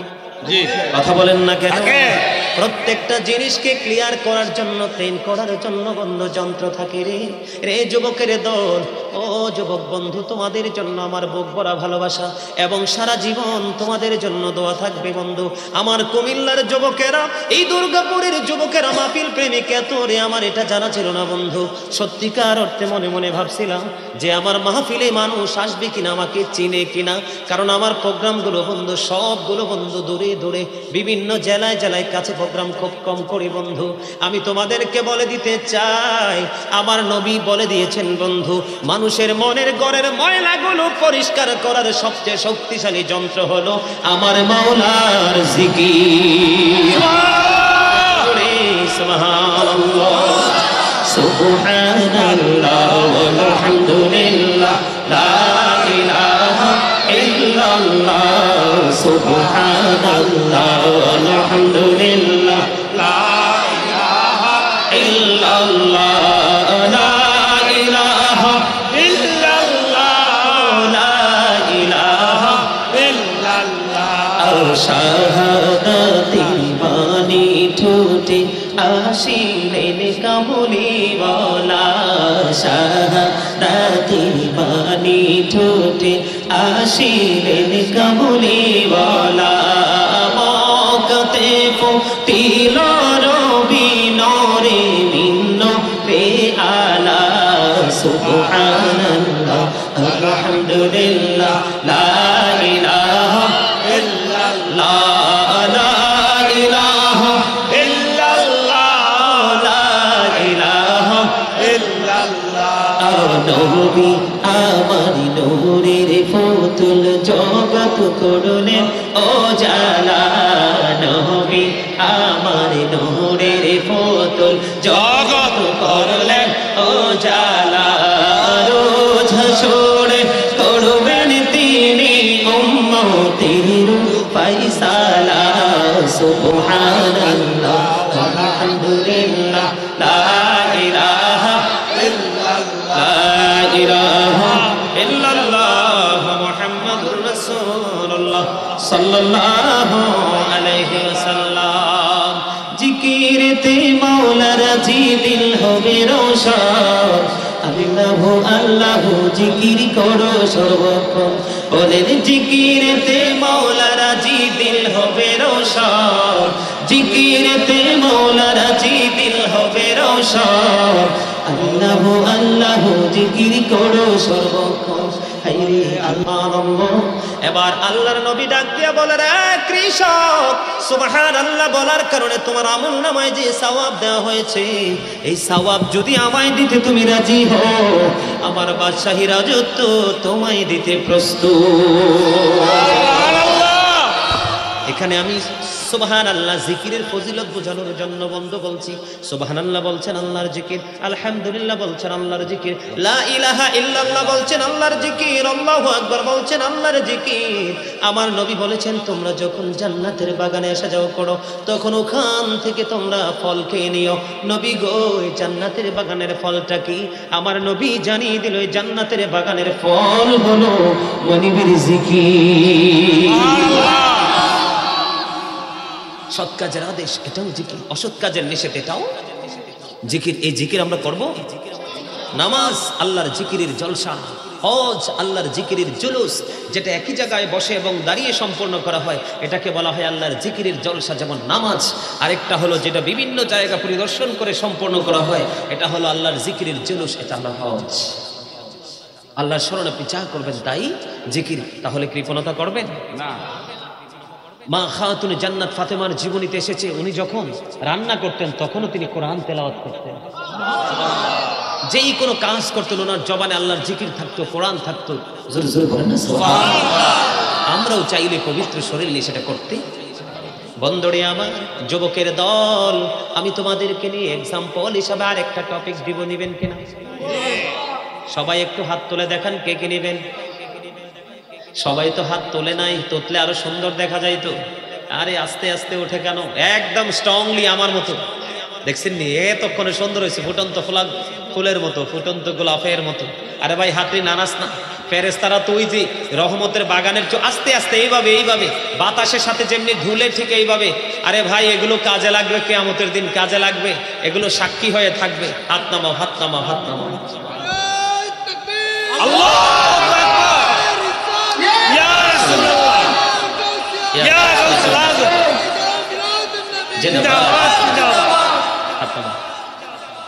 স্লোগান তো দেয় নাই, এরা ভদ্র আছে। বেশি স্লোগান দিতে গেলে 2-4 মিনিট করে সময় নষ্ট হবে। তারপরেও মাঝে মাঝে একটু দিও, তোমারটা গরম হবে। সুবহানাল্লাহ। এবার আমি যুবক, আমার আলোচনার শুরুটা ছিল কি তোমাদের মনে আসেনি? ইয়া আইয়ুহাল্লাযীনা আমানু কু আনফুসাকুম ওয়া আহলিকুম নার। আল্লাহ বলে দিয়েছেন হে ঈমানদারগণ তোমরা জাহান্নাম থেকে বাঁচো, তোমাদের পরিবারকেও জাহান্নাম থেকে বাঁচাও। বলেছে কে? এবার আমি আরেকটা জগতের দিকে বন্ধু তোমাদেরকে নিয়ে যাব, আমার সাথে একটু ধৈর্য ধরে থাকবে। এই যে বর্তমানে মুসলমানের অবস্থা ভালো না খারাপ? কথা বলেন। কয়েকটা ঘটনা কইলে তেমনি। হ্যাঁ, তুরস্কের অবস্থা খারাপ না ভালো? খারাপ। কথা বলেন। খারাপ। সিরিয়ার অবস্থা ভালো না খারাপ? খারাপ। বন্ধু আপনারা সবাই জানেন আমাদের বাংলাদেশ থেকে 60 জনের একটা টিম কিন্তু তুরস্কে চলে গেছে। আজকে খবরে দেখেছি রে, আমাদের বাংলাদেশের সেনাবাহিনী তিনি বন্ধু ব্রিফ করেছেন। উনি বলেছেন কেমন করে কাজ করব, এত মানুষের পচা দুর্গন্ধ। বন্ধু এটা কলিজায় লেগেছে। আমরা কি মুসলমান না কি বেঈমান? মুসলমানের এমন নির্মম মৃত্যু, এত নিষ্ঠুরতা, ও বন্ধু কখনো মেনে নেওয়া যায় না। হুজুর বলে হুজুর কেন গো এমন অবস্থা হলো? ছোট্ট করে আরেকটা টপিক আমি আপনাদেরকে দিব। আল্লাহ রাব্বুল আলামিন বলে দিয়েছেন বন্ধু কোরআন শরীফে সূরা ইউনূসের 44 নম্বর আয়াতে আল্লাহ রাব্বুল আলামিন বলে দিয়েছেন, ধৈর্য ধরে শুনেন, এখন যে আলোচনাগুলো করব আরো বেশি মন দিয়ে শুনবেন। আল্লাহ সূরা ইউনূসের 44 নম্বর আয়াতে বলেছেন, ইন্নাল্লাহা লা ইয়াযলিমুন নাসা শাইআন ওয়ালাকিন্নান নাসা আনফুসাহুম ইয়াযলিমুন। আল্লাহ রাব্বুল আলামিন বলে দিয়েছেন, আল্লাহ মানুষের উপর জুলুম করে না, মানুষ নিজেই নিজের উপর জুলুম করে। আল্লাহ বলেছেন, আল্লাহু লা ইউহিব্বুজ জালিমিন, যারা জুলুম করে আল্লাহ বলেছেন আল্লাহ তাদেরকে পছন্দ করেন না, ভালোবাসেন না। আল্লাহ বলেছেন, ওমানি জালিমিন মিন আনসার, জালেমরা যখন বিপদে পড়ে আল্লাহ তাদের জন্য কোনো সাহায্যকারীও রাখে না। ইন্নাল্লাহা লা ইয়াহদিল কওমাজ জালিমিন। আল্লাহু আকবার। আল্লাহ রাব্বুল আলামিন জালিমদেরকে সঠিক পথে পরিচালিত করেন না। বলেছেন কে? তাদেরকে হেদায়াত দেয় না। ও বন্ধু, তার কারণ কি? আজকে যুবক তোমরা কিছু মনে করো না, আমাকে যদি বন্ধু মনে করতে পারো, আমি যদি তোমাদের পথের দিশারি মনে করতে পারো ও বন্ধু, তাহলে তোমাদের কাছে কথাগুলো গ্রহণযোগ্য হবে। যদি শত্রু মনে করো তাহলে কখনো এই কথাগুলো ভালো লাগবে না। আজকের মানুষের জুলুম হলো, মানুষ আলেম এবং ইসলামী কালচার নিয়ে চলাফেরা করে না, মানুষ বেঈমান কাফেরদের সংস্কৃতি আপন করে বুকে ধারণ করেছে। ঠিক কিনা বলেন? ও যুবক, তোমরা মনে কিছু নিও না, আমাদের বাংলাদেশেও বন্ধু গজব চলে আসবে, বেশি দিন বাকি নাই। কারণ কোরআন হাদিস থেকে যা রিসার্চ করছি বন্ধু, মনে হয় সকালে না জানি বিকালের অবস্থা খারাপ হয়ে যায়, বিকাল বেলা যখন আসে মনে হয় না জানি রাতের অন্ধকারটা বড় ভয়ঙ্কর হয়ে যায়, রাত্র যখন হয় না জানি সকাল ভোর বড় ভয়ঙ্কর হয়ে যায়। গোটা পৃথিবীর বুকে বাংলাদেশের মেসেজ চলে যায়, করুণ মেসেজ বন্ধু। কারণ কি রে? আজকের মুসলমান বন্ধু আর মুসলমান নাই। ঠিক কিনা বলে? আজকের মুসলমান আর মুসলমান নাই রে। সত্য কথা বললে বন্ধু মসজিদের ইমাম সাহেবের পর্যন্ত চাকরি থাকে না। ঠিক কিনা বলেন? আজকে মুসলমান বেঈমান কাফেরদেরকে ফলো করে চলছে বন্ধু। আল্লাহ রাব্বুল আলামিন পবিত্র কালামে হাকিমে জানিয়ে দিয়েছেন, আল্লাহ রাব্বুল আলামিন বলেছেন, ইন্নাল কাফিরিনা কানু লাকুম আদুওয়াম মুবিনা। আল্লাহ রাব্বুল আলামিন বলে দিয়েছেন, বেঈমান কাফেরেরা ঈমানদারদের প্রকাশ্য দুশমন। আল্লাহ কি বলেছেন? আল্লাহ doesn't wrong his slave, we are the ones who do wrong। আল্লাহ বলেছেন, আল্লাহ মানুষের উপর জুলুম করে না, মানুষ নিজেই নিজের উপর জুলুম করে। আল্লাহ রাব্বুল আলামিন বলেছেন, আল্লাহ doesn't like the unjust, Allah doesn't guide the unjust। আল্লাহ জালেমদেরকে পছন্দ করে না, তাদেরকে হেদায়াতও দেয় না। ঠিক কিনা বলে? আল্লাহ আরো বলেছেন, the heretics are the eternal enemy of the believers, innal kafirina kanu lakum aduwwan mubina। বেঈমান কাফেররা হলো ঈমানদারদের প্রকাশ্য শত্রু। যুবক, বেঈমান কাফেরদেরকে অনুসরণ করছো। আজকে যে যুবকগুলো টুপি পরে এসেছে দেখবেন একটার মাথার চুল কাটাও শরীয়ত সম্মত না। এটা মুসলমান কখনোই বন্ধু আশা করতে পারে না। মুসলমানের দাড়ি রাখা হলো বন্ধু, মুসলমানের দাড়ি রাখবে এক মুষ্টি পরিমাণ, এখন ইহুদির মুদির মতো দূরে দাড়ি রাখে। ওই যে বিভিন্ন নষ্টপথ ভ্রষ্ট দুষ্ট খেলোয়াড়দের স্টাইলে দাঁড়িয়ে রাখে, এটা কখনোই মুসলমানের চরিত্র বন্ধ হতে পারে না। কথা বলেন না কেন?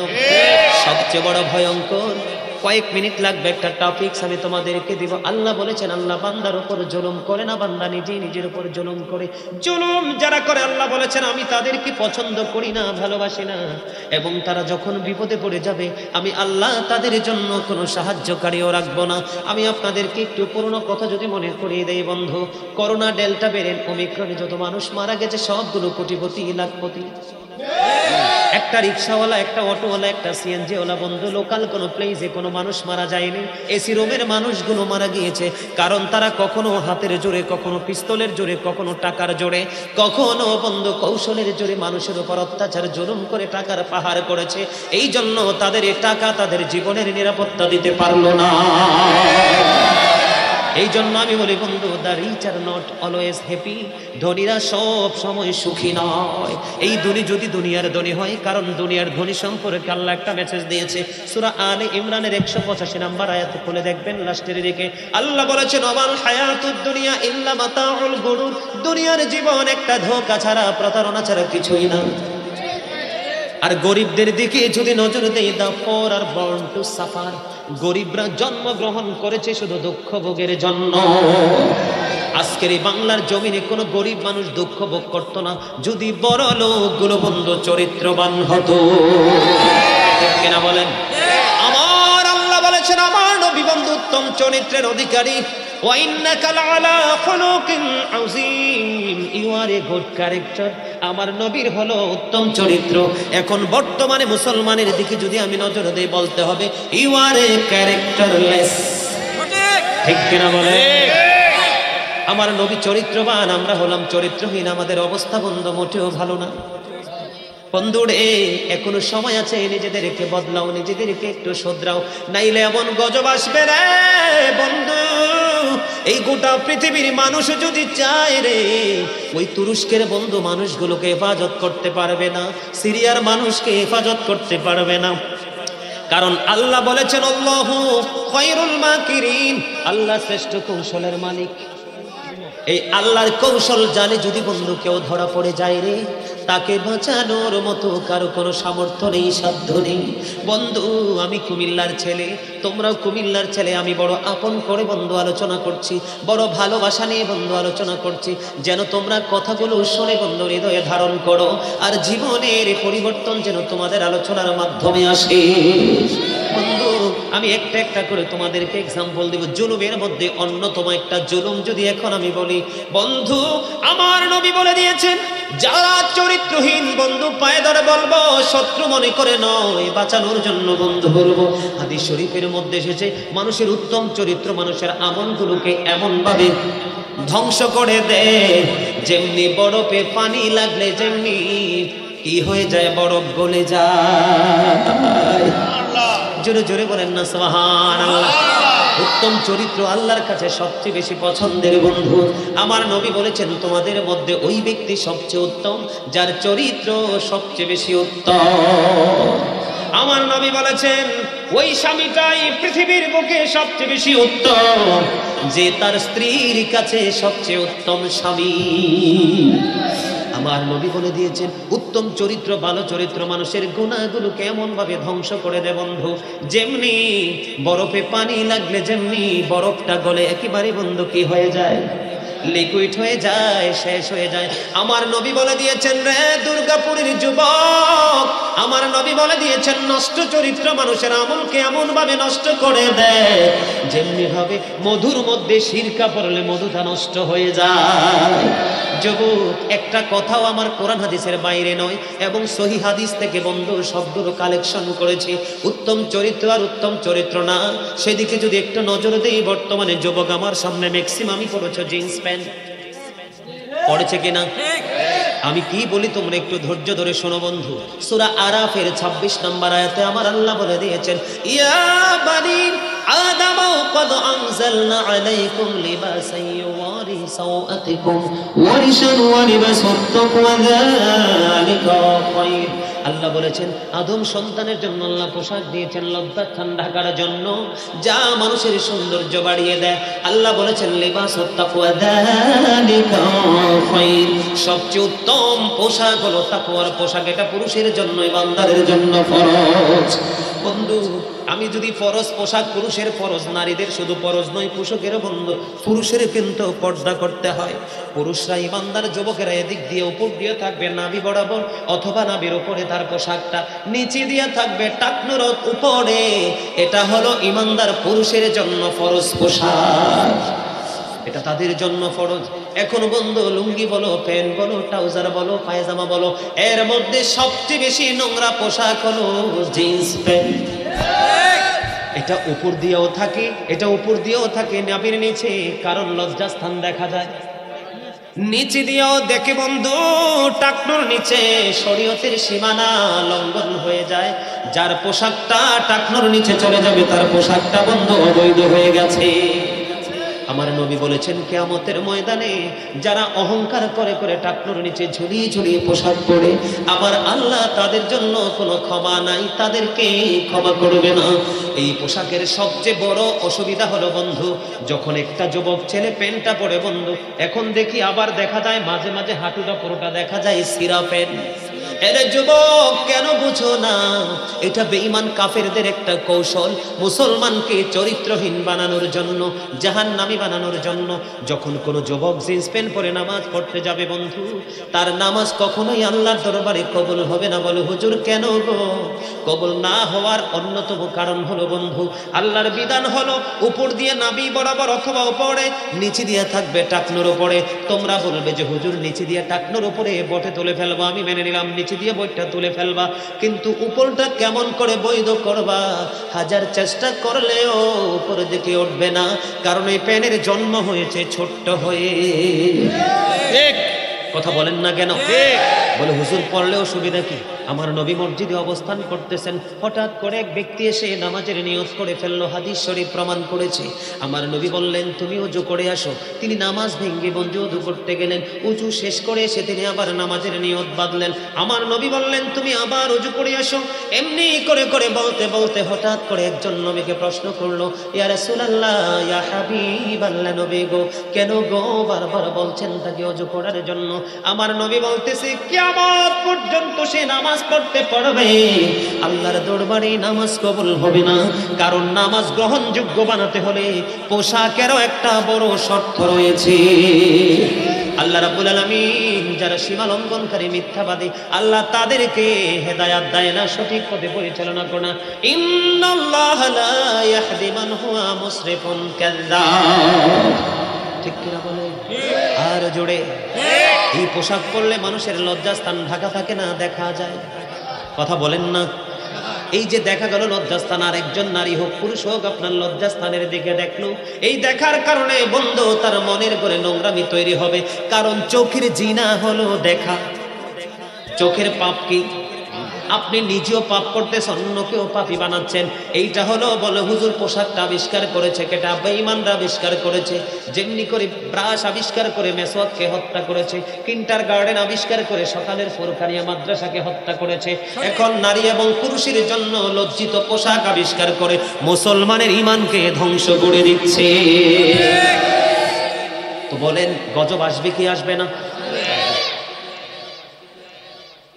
আবার আবু বকর প্রশ্ন করলো, ইয়া রাসূলুল্লাহ, আমি তো পোশাকটা টাইট করে উপরে রেখে দেই পরি গো, কিন্তু আমার মনের অজান্তে লুজ হয়ে নিচের দিকে চলে আসে, আমিও কি সাজার অন্তর্ভুক্ত হব? আমার নবী বলেছে যারা ইচ্ছে করে অহংকার করে পড়ে তাদের জন্য সাজা। মনের অজান্তে যারটা নিচে চলে গেল, উপরে চলে ফেললো মনে হওয়ার পরে, তাকে কোনো সাজার আওতায় আনা হবে না। লুঙ্গি পরেন, প্যান্ট পরেন, পায়জামা পরেন, ট্রাউজার পরেন, উপর দিয়ে নাভি বরাবর অথবা পরে নিচে দিয়ে কোনোভাবেই বন্ধু টাকনুর নিচে যাওয়া যাবে না। বুখারী শরীফের হাদিস, ওই টাকনুর নিচে গেলে আপনি জাহান্নামে চলে যেতে হবে। আরেকটা মেসেজ হলো, কখনোই তোমরা ইমানদাররা কখনোই তোমরা স্বর্ণ পরবা না, গলায় চেন, হাতি আংটি, কোনোভাবে এটা জায়েজ নেই। আর হলো কি লাল টকটকে লাল জামা। আমার নবীর একজন এক ব্যক্তি আমার নবীকে সালাম দিলেন, একবার নবী সালামের জবাব দেয় না, আরেকবার সালাম দিলেন, নবী সালামের জবাব দেয় না, দুইবার সালাম দেওয়ার পরেও আমার নবী সালামের জবাব দিল না। তার কারণ কি? সে একবারে টকটকে লাল জামা পরেছে। টকটকে লাল জামা করা মাকরুই তাহারিমি, হারামের অন্তর্ভুক্ত। কিন্তু মা বোনেরা পড়তে পারবে, স্বর্ণ লাল জামা সব ওরা পড়তে পারবে, পুরুষ পড়তে। মনে রাখবেন বেশি বেশি করে সাদা কাপড় পরবেন বন্ধু। এখান থেকে বের হয়ে গেলাম, আর পোশাক নিয়ে বলবো না। যদি ভালো লাগে আগামী দিন থেকে বন্ধু পোশাকের পবিত্রতা আপনি ধরার চেষ্টা করবেন। ইনশাআল্লাহ। পারবেন না? না পারবো ইনশাআল্লাহ। এই পোশাকটা কি এতটাই নিয়ামত যে এই লজ্জিত অপমানিত পোশাকটা ছাড়া যাবে না? কথা বলেন না কেন? আমার দায়িত্ব আমি পালন করেছি। সেকেন্ড টাইম যদি বলি বন্ধু, আপনাদের এলাকাতে বিয়ে শাদী যখন হয়, আনন্দ উৎসব যখন, বিয়ে শাদী যখন হয়, তখন আপনারা নাচ গান করেন কিনা? গান বাদ্যযন্ত্র হয় কিনা? The music and musical instrument will be increased. কিয়ামতের আলামতের মধ্যে অন্যতম একটা আলামত হলো গান বাদ্যযন্ত্র বেড়ে যাওয়া। বলবো গান নিয়ে একটু বলবো, বিশেষ করে যুবকরা মনে হয় কষ্ট পাবে। তোমরা যদিও কষ্ট পাও, কিন্তু সবাই কষ্ট পাইলেও দু চারজন অন্তত পক্ষে শান্তি পাবে যে আজকে একটা সত্য মেসেজ পেয়ে গেলাম, আজকে না হয় কালকে তার মধ্যে হেদায়েতের প্রভাব পড়তেই, কারণ হেদায়েত করার মালিককে আল্লাহ। বন্ধুরে আমার, গান নিয়ে যদি একটু বাদ্যযন্ত্র, ঢোল বলেন, তবলা বলেন, বেহেরা বলেন, তানপুরা বলেন, রোলিন বলেন, কত মিউজিক আছে না নাই? অশ্লীল শব্দ দ্বারা এই মিউজিকের তালে তালে গান কয় আছে না নাই? বন্ধুরে আমার, ছোট্ট ছোট্ট করে আমি আপনাদেরকে বলবো, আমার নবী জানিয়ে দিয়েছেন, 3টা হাদিস শরীফ বলবো। আমার নবী জানিয়ে দিয়েছেন, মাঠের মধ্যে পানি দিলে মাঠে যেমনি ফসল জন্ম হয়, মানুষের মনের করে গান থেকে তেমনি নোংরামি জন্ম হয়। আমার নবী বলেছেন, গানের আসরে যায় পাপী লোকেরা। কারা? গানের আসরে যাওয়া পাপী লোকেদের কাজ। মন দিয়ে বন্ধু কান লাগায়া গান শোনে, আমার নবী জানিয়ে দিয়েছেন, কান লাগায়া প্রাণ খোলে গান শোনা ফাসিকদের কাজ। ওদিকে গানটা শোনার পরে বলে খুব ভেরি ফ্যান্টাস্টিক, নাউজুবিল্লাহ বলেন না? গান এরকম বলে কি বলে না? শোনার পরে খুব মজা হয়েছে, খুব মজা হয়েছে এমন বলে। নবী বলেছেন, বন্ধু গান থেকে যারা মজা নিল তারা যেন কুফরি করে ফেললো। গানের আসে যাওয়া পাপী লোকেদের কাজ, কান লাগায়া গান শোনা ফাসিকদের কাজ, আর গান থেকে মজা নেওয়া বন্ধু কুফরির অন্তর্ভুক্ত। তবে সবচেয়ে বড় ভয়ঙ্কর একটা হাদিস শরীফ বন্ধু আপনাদেরকে শোনাবো। আমার নবী বললেন, কিয়ামতের পূর্বক্ষণে এক শ্রেণীর মানুষ আছে, তাদের চেহারাটা বিকৃত হয়ে যাবে, তাদেরকে মাটির মধ্যে গ্রথিতকরণ করা হবে। ও বন্ধু, ইয়া রাসূলুল্লাহ, তারা কি তাওহীদ মানবে না? নবী বলেছেন, তারা মানবে। তারা কি রিসালাত মানবে না? নবী বলেছেন, তারা রিসালাত মানবে। ওয়া ইয়াসুমুন, তারা রোজা রাখবে। ওয়া ইয়াহুজ্জুন, তারা হজ করবে। ওয়া ইউসাল্লুন, তারা নামাজ পড়বে। আমার নবী বললেন, আল্লাহ মানবে, রাসূল মানবে, রোজা রাখবে, হজ করবে, নামাজ পড়বে, তারপরেও কি তাদের এই সাজাটা বহাল থাকবে? আমার নবী বলেছে, তারপরেও তাদের এই সাজা বহাল থাকবে। কেন গো নবী? আল্লাহ মানবে, রাসূল মানবে, রোজা রাখবে, হজ করবে, নামাজ পড়বে, তারপরেও তাদের এই সাজা বহাল থাকবে। নবী গো, কেন গো? আমার নবী বলেছেন, তারা গানের আসর বসাবে এবং মদের আসর চলবে। অথচ হযরতে আবু যর রাদিয়াল্লাহু তাআলা আনহু থেকে হাদিস বর্ণিত, আমার নবী শীতের দিনে বের হলেন, বের হওয়ার পরে গাছের দিকে তাকাইয়ে দেখলেন গাছের পাতা ঝরে ঝরে পড়ছে। আমার নবী গাছের ডালা স্পর্শ করলেন, করতে দেরি পাকা লাড়া লাগলে আরো বেশি পড়ে না? আমার নবী ধরলেন, ধরার পরে ডাক দিলেন আবু যরকে। আবু যরকে যখন ডাক দিল, এবার আবু যর উত্তর দিল, লাব্বাইকা ইয়া রাসূলুল্লাহ, আমি হাজির। আমার নবী বলল, রে আবু যর, চাইয়া দেখো শীতের কারণে গাছের পাতা কেমন করে বিরমহীন ভাবে ঝরে ঝরে পড়ছে। আল্লাহর বান্দা নামাজের মাধ্যমে যখন আল্লাহর দিদারের আশায় আল্লাহর কদমে সিজদা দেবে, ওই গাছের পাতার মতো তার জীবনের গুনাহগুলি ঝরতে থাকবে।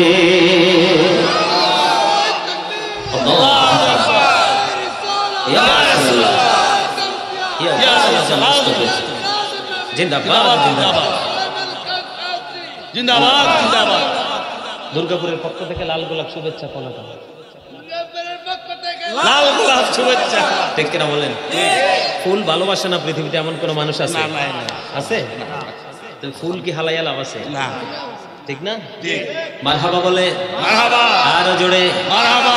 আমাকে যখনই আমার এই ভাই দাওয়াত দিয়েছিল, প্রথমে খতিব সাহেব ফোন করেছিল, তখন আমি বলছি, আমি তো কাছে প্রোগ্রাম করি না, মানুষ আসেনি, আলোচনা শুনবনি। তখন তিনি কনফিডেন্সলি বলেছিল যে, হুজুর একবার এসে দেখেন, আপনার ভালোবাসার কমতি হবে না, সেটাই সত্য হয়ে গেল। আল্লাহ কবুল করেন। আমিন। আর জোরে বলেন আমিন। জোরে বলেন না মারহাবা। এই নষ্ট কাজ, এই পদভ্রষ্ট কাজ, এই ট্রেনিং আমাদেরকে বিদুর্মীরা দিচ্ছে। আল্লাহ বলেছেন, বিদুর্মীরা আমাদের শত্রু। বিদুর্মীরা কি? শত্রু। গান বাজাবে না, এই প্যান পরবেন না, মা বাবার সাথে খারাপ আচরণ করবেন না। Paradise of the child under the feet of the mother, ইন্নাল জান্নাতা তাহতা আকদামিল উম্মাহাতিকুম, তোমাদের মায়ের পায়ের নিচেই তোমাদের জান্নাত। We should Obi our parents, আমাদের প্রত্যেকের উচিত পিতামাতাকে মান্য করা, কারণ মা বাবাকে ভালোবাসা ফরজ, তাদেরকে কষ্ট দেওয়া হারাম। কথা বলেন না কেন? আজকের ছেলেরা মা বাবাকেও তো ভালোবাসতে চায় না। কারণ কি জানেন? কারণ সমস্যা হলো একটাই, আল্লাহ রাব্বুল আলামিন বলেছেন আল্লাযীনা আমানু, যারা ঈমান এনেছে, ওয়া কানু ইয়াত্তাকুন, এবং তাকওয়া অবলম্বন করেছে, লাহুমুল বুশরা, তাদের জন্য সুসংবাদ, ফিল হায়াতিদ দুনিয়া, দুনিয়ার জীবনে, ওয়া ফিল আখিরা, এবং পরকালের জীবনে। সুরসুর বলেন না সুবহানাল্লাহ। প্রথমে আপনাদেরকে ঈমানদার হতে হবে। আর ঈমানদার কারা জানেন? যারা নবীকে জানের চেয়ে বেশি ভালো, জানের চেয়ে বেশি ভালো। আলোচনা তো অনেক হয়ে গেছে, শেষ করে দিই। না আপনি কি কইছেন আজকে? আর একটু করব? সবাই শুনবেন? শোনার ইচ্ছা আছে সবার? আলহামদুলিল্লাহ। আরো জোরে আলহামদুলিল্লাহ। তাহলে আচ্ছা ঠিক আছে, আলহামদুলিল্লাহ। আলহামদুলিল্লাহ। I am ready. আপনারা অনেক অ্যাক্টিভ, আল্লাহ আরো অ্যাক্টিভ করে দিন। আমিন।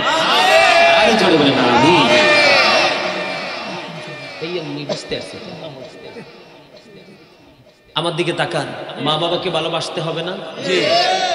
আমার মা নাই, আমার বাবা নাই, দয়াল রে দয়াল, আমার কি মা ডাকার স্বাদ নাই রে, আমার কি বাবা ডাকার স্বাদ নাই রে, আমার মা নাই, আমার বাবা নাই, দয়াল রে দয়াল, আমার কি মা ডাকার স্বাদ নাই রে, আমার কি বাবা ডাকার স্বাদ নাই রে। ঘরে যায় সবাই দেখে মা জননীর মুখ, বাবা যখন মাথায় হাত দেয় ভুলে যাই সব দুঃখ। আমার মা নাই, আমার বাবা নাই, দয়াল রে দয়াল, আমার কি মা ডাকার স্বাদ নাই রে, আমার কি বাবা ডাকার স্বাদ নাই রে। শুনলে স্বপনে শুধু মা তোমার কথা মনে হয়, কতদিন দেখি না তোমার,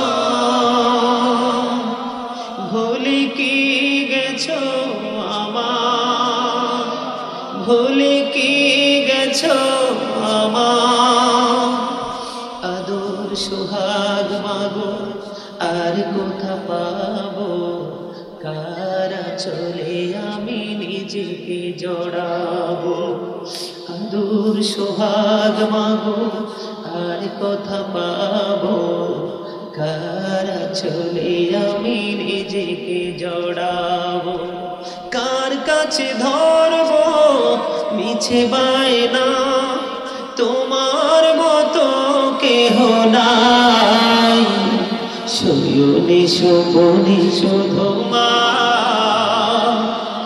তোমার কথা মনে হয়। আমার ভুবন জুড়ে শুধু দুঃখ জ্বালা, কে আর পরাবে আমায় সুখের সীমালা, আমার ভুবন জুড়ে শুধু দুঃখ জ্বালা, কে আর পরাবে আমায় সুখের সীমালা, কপলে কে দেবে আর কাজলে রুটি, তুমি জেনে ধরা, শয়নে স্বপনে শুধু মা তোমার কথা মনে হয়। মারহাবা। আসলে আমি কিন্তু একজন গজলের শিল্পী, আমি কিন্তু একজন রাইটার, অনেক খাম নাত ইসলামী সঙ্গীত আমি লিখেছি, গাইলে অনেক লম্বা সময় ধরে গাইতে পারবো, কিন্তু ওয়াজ তো করতে হবে, ঠিক কিনা বলে? মায়ের চেহারার দিকে একবার যদি মায়ার নজরে কোনো সন্তান তাকায়, আমার আল্লাহ খুশি হয়ে তার আমল নামায় হজের সওয়াব দিয়ে দেয়। 100 বার যদি তাকায় 100টা হজের সওয়াব সন্তানের আমল নামায়। বাবার কলিজায় কখনো ব্যথা দিয়েন না। বাবার কলিজায় যে আগুন দিবে আল্লাহ রাব্বুল আলামিন বলেছেন, হাদিস শরীফের মধ্যে এসেছে, যেই সন্তানটা বাবার অবাধ্য সেই সন্তানটা আমি আল্লাহর অবাধ্য। যে সন্তানের উপর বাবা নারাজ সেই সন্তানের উপর আল্লাহও নারাজ। সম্মানিত উপস্থিতি, এক জনৈক ব্যক্তি এসে নবীকে প্রশ্ন করলো, নবী গো, আমার বাবা আমার সম্পত্তিগুলো নিজের মতো করে খরচ করতে চায়। কি করতে চায়? নিজের মতো করে খরচ করতে চায়। আমার নবী ডাক দিয়ে বলল, সন্তান, শুধু তোমার সম্পদ না রে, তুমি নিজেও তোমার বাবার সম্পদ। রে দুর্গাপুরের যুবক, হৃদয় খুলে শোনো, বর্তমানে বাংলাদেশের অবস্থা ভালো না। টাকার জন্য মা বাবার উপর যে অত্যাচার নির্যাতন নিপীড়ন করে রে, এই সন্তান পৃথিবীর মানুষের কাছে গেছে মরিয়া। ও বন্ধু, মৃত্যুর পরে সে জান্নাতে যাওয়া তো থাক দূরের কথা, জান্নাতের গ্রাণও সে পাবে না। জান্নাতের গ্রাণ 400 থেকে 500 বছরের দূর থেকে পাওয়া যায়। আমার নবী বলল, যুবক, শুধু তুমি না, তোমার সম্পত্তি না, তুমি নিজেও তোমার বাবার সম্পদ। তোমার টাকা পয়সা না, বাবা চাইলে তোমাকে বাবার মতো করে খরচ করতে পারবে, কাজে লাগাতে পারবে। তুমি একটা বারও না শব্দ করতে পারবা না। যদি করো রে, তাহলে তুমি হইলা বাবার অবাধ্য সন্তান। আমি গত রাত্রের আগের রাত্রিতে ছিলাম বন্ধু ফরিদপুর সিটিতে, কেন্দ্রীয় ঈদগাহ ময়দান। এই প্যান্ডেলটার মতো 3টা প্যান্ডেলের সমান হবে বন্ধু। এত শিক্ষিত এত যোগ্য মানুষগুলো প্যান্ডেলে ছিল। আলোচনার শেষে একটা যুবক আমাকে জড়াইয়া ধরলো, জড়াইয়া ধইরা কান্দে। আর বন্ধু জড়াইয়া ধইরা কান্দে, মনে হয় যেন তার কলিজা ফেটে কান্না বের হয়ে আসছে। যুবকটা কেন্দে কেন্দে বলে, হুজুর গো, আমি কোনদিন জানতাম না বাবা মা যে এত দামি গো। আমি আমার বাবা মার কলিজায় এত আগুন দিয়েছি। আমার কাছে মনে হয় আমি কি বেঁচে আছি না মরে আছি সেটা আমার জানা নাই। আমার ছেলে সঙ্গে ছিল। ওই যুবকের কান্না, সে বলে, হুজুর, আমিও তো নষ্ট ছেলে, আমার খবর যেই বা ফিরে যাবেন সবাইকে জানিয়ে দিবেন। ওই যে ফরিদপুরে গিয়ে বাবা মার সাথে অসৎ আচরণ করনেওয়ালা ছেলে পেয়েছিলাম। বন্ধু, যুবকটাকে তখন আমি বলে দিয়েছিলাম, যুবক রে, হাদিস শরীফের মধ্যে একটা ফয়সালা এসেছে। ফয়সালাটা কি? আমার নবী জানিয়ে দিয়েছে, কোন সন্তান যদি প্রত্যেকটা জুমার দিনে বাবা মার কবর যদি জিয়ারত করতে যায়, ধারাবাহিকভাবে জুমার পরে যদি জিয়ারত করে, আল্লাহ রাব্বুল আলামিন খুশি হয়ে এই সন্তানটাকে মা বাবার বাধ্য সন্তান হিসেবে কবুল করে নিবে।